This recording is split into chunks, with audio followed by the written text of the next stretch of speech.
This is Zareen Umar और मेरी तरफ से आप सबको रहमतों वाला बरकतों वाला महीना रमज़ान बहुत बहुत मुबारक हो। और हर मुसलमान रमज़ान का बड़ी बेताबी से इंतज़ार करता है। और नबी पाक सल्लल्लाहु अलैहि वसल्लम फरमाते भी हैं कि अगर मेरी उम्मत को पता चल जाए कि रमज़ान क्या महीना है तो हर मुसलमान की ख्वाहिश होगी कि पूरा साल रमज़ान रहे।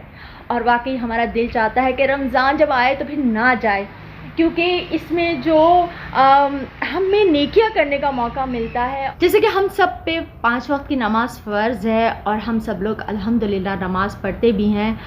मगर जैसे मैं कई दफ़ा नमाज़ पढ़ती हूँ और उसमें नफिल मैं छोड़ देती हूँ, नहीं पढ़ती हूँ। लेकिन रमज़ान में मेरी कोशिश होती है कि मैं कोई नफिल भी ना छोड़ूँ। इसी तरह मैं रोज़ कुरान पाक फ़जर की नमाज़ के बाद थोड़ा सा पढ़ती हूँ, मगर रमज़ान में मैं 2 कुरान पाक ज़रूर पढ़ती हूँ। जबकि ये तो कुछ भी नहीं, क्योंकि जब मैं मिठाई मंगा के फातिया दे रही होती हूँ अपने 2 कुरान पाक ख़त्म करने की, तो मेरी बहनों ने किसी ने 3 कुरान पाक ख़त्म किए होते हैं, मेरी अम्मी ने 4 कुरान पाक ख़त्म किए होते हैं। उसके अलावा इंशाअल्लाह ताला आज से तरावी स्टार्ट हो जाएगी।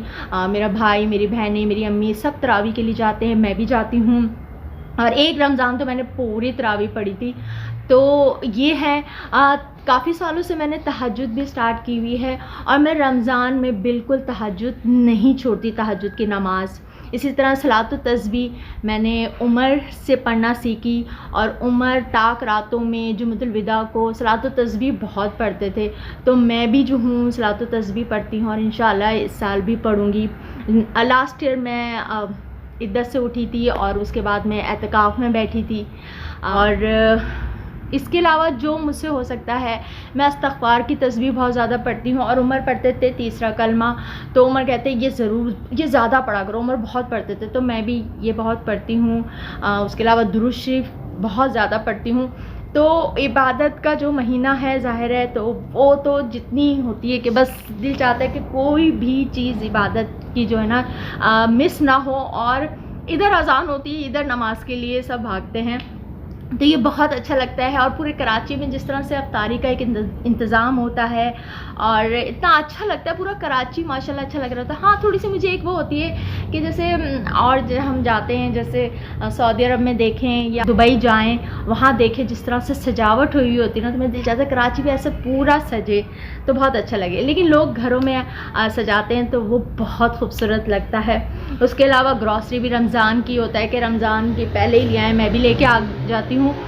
ग्रॉसरी के साथ साथ जो राशन हमने तकसीम करना होता है, बहुत सारी चीज़ें होती है, दिल चाहता है दिल खोल के इस महीने दिया जाए ना, तो वो सारा राशन भी हम एक साथ जो है ना पहले ही लेके आ जाते हैं। और मैं बहुत सारा जो है ना गाड़ी में भी रखती हूँ, ताकि रास्ते में भी कहीं जा रहे हो तो किसी ना किसी को देते रहें। और तो घरों में भी एक पूरी लिस्ट भी बनाई भी होती है, क्योंकि जो जिनके यहाँ हर साल देते हैं तो उनके यहाँ तो लाजमी देना होता है, तो वो एक लिस्ट बनी होती है और सबको फ़ोन कर दिए जाते हैं।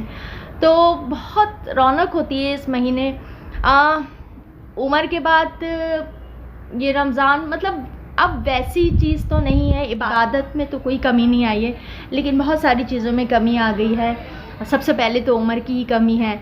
तो चले मैं आपको कुछ अंदर की भी चीज़ें दिखाती हूँ, कुछ तबरुकात है जो मैंने आपको दिखाने हैं।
तो ये जो मेरे घर की इंटरेस्ट है, इस पे भी मैंने थोड़ी सी डेकोरेशन की है, लाइट लगा ली है और कैंडल्स जला दी हैं।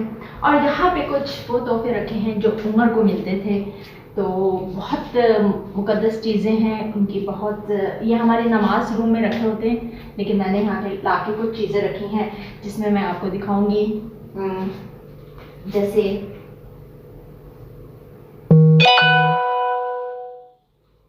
ये प्याला है जो नबी पाक सल्लल्लाहु अलैहि वसल्लम से मंसूब है, ये प्याला। तो ये देखें, सुभान अल्लाह।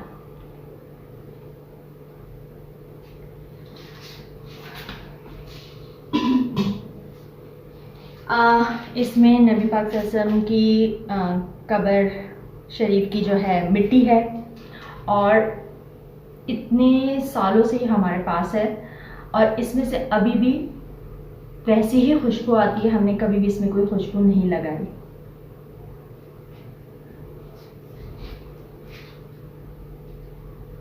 और इसमें करबला की मिट्टी है, इसका कलर देखें।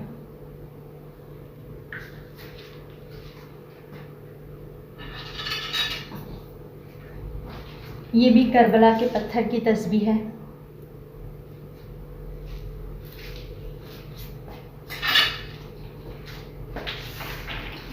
अच्छा जी, ये तस्बीह है जो आप सल्लल्लाहु अलैहि वसल्लम के दादा अब्दुल मुत्तलिब के इस्तेमाल में रही है।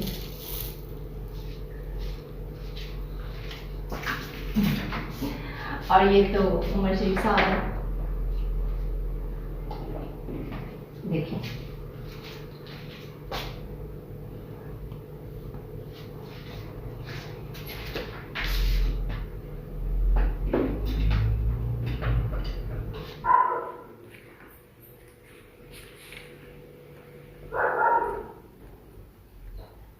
अच्छा जी, यहाँ पे ये रखा है, इसमें से बहुत खूबसूरत ऊद की खुशबू आती है। और ये जो है यहाँ पे जो रखी है, ये है मौला अली की शबी, जो मैं दिखाऊंगी तो नहीं, क्योंकि अपने अपने अकीदे की बात होती है, तो बस मैं थोड़ी सी आपको दिखाऊंगी।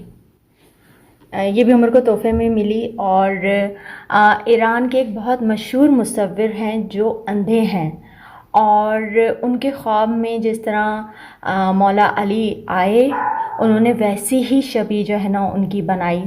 तो ये वो है, और ये है शजरे मुबारक।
ये मैंने आपको मौला अली का शजर मुबारक दिखाया, और ये देखिए मैं किस कप में चाय पी रही हूँ। ये मुझे अभी रमज़ान में एक शेफ़ हैं, उन्होंने रमज़ान का पैकेज भेजा था, तो उन्होंने ये कप भी भेजा जिसमें देखे रमज़ान करीम भी लिखा हुआ, और ये देखे तो ये बहुत खूबसूरत मुझे लगा। तो बस ये हैं उमर साहब। जब ये उमर थे तो रमज़ान की रौनकों की बात ही कुछ और थी, क्योंकि उनका ड्रामा भी होता था। आपको पता है हर ईद पे वो एक ड्रामा ज़रूर कराची में करते थे। तो इतनी सारी अफ्तार पार्टियाँ होती थी, रिहर्सल होती थी। तो रिहर्सल में भी टाइम वही होता था, अफ्तारी का टाइम। पहले अफ्तारी होती थी, फिर रिहर्सल होती थी। उसके अलावा फिर उमर जो दोस्तों से, जैसे उमर का अपना घर में मिलने का टाइम होता था, तो वो उमर सहरी का टाइम रखते थे, ताकि सब लोग जो है ईशा की नमाज़ पढ़ चुके हों, तरावी सब ने पढ़ चुके होते, सब 11-12 बजे के बाद जो है ना हमारे सब घर आते थे, और इतना मज़ा आता था, इतनी रौनक लगी होती थी। आप यकीन जानें कि आलू के पराठे बन रहे हैं, कीमा पराठे बन रहा है, मुख्तलिफ़ किस्म के ऑमलेट बनाती थी मैं, कोई चीज़ ऑमलेट, कोई mushroom cheese omelette, Pakistani omelette, lassi बन रही है, फेनियाँ, खजला, पेनी हुई उमर को बहुत पसंद थी, और उमर सबको तोहफे भी देते थे। और उसके अलावा जो है बस निहारी आ रही है, तो मेरे घर में रोज़ सहरी का इंतज़ाम होता था, क्योंकि सब उम्र के बहुत सारे दोस्त वगैरह आते थे, तो सहरी सब करके नमाज सब बाजमात पढ़ के फिर सब अपने घरों को जाते थे। तो एक बहुत अच्छी रौनक होती थी हमारे रमज़ान में। तो अभी वो सब कुछ तो नहीं है।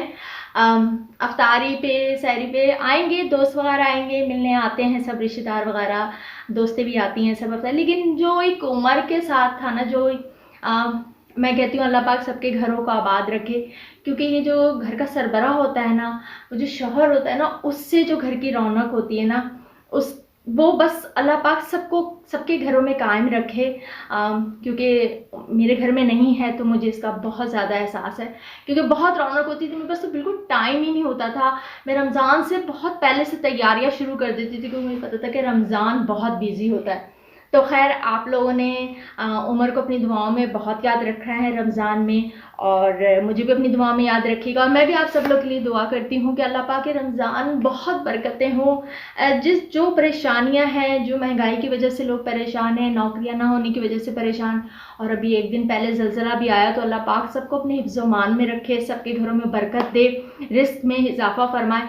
लेकिन वही वाली बात है कि हम मेहनत करेंगे, हक हलाल कमाएंगे, तो इंशाल्लाह ताला अल्लाह पाक बरकत ज़रूर डालेंगे। आप सबको एक बार फिर रमज़ान बहुत बहुत मुबारक हो। मेरे चैनल को सब्सक्राइब कर लीजिए, लाइक भी कीजिए, शेयर भी कीजिए, क्योंकि अभी रमज़ान की सहरी की वीडियोस, अफ्तारी की वीडियो मैं कहाँ जाती हूँ, घर में हम लोग कैसे अफ्तारी करते हैं, वो सब इंशाल्लाह ताला मैं कोशिश करूँगी कि आपके साथ शेयर करूँ।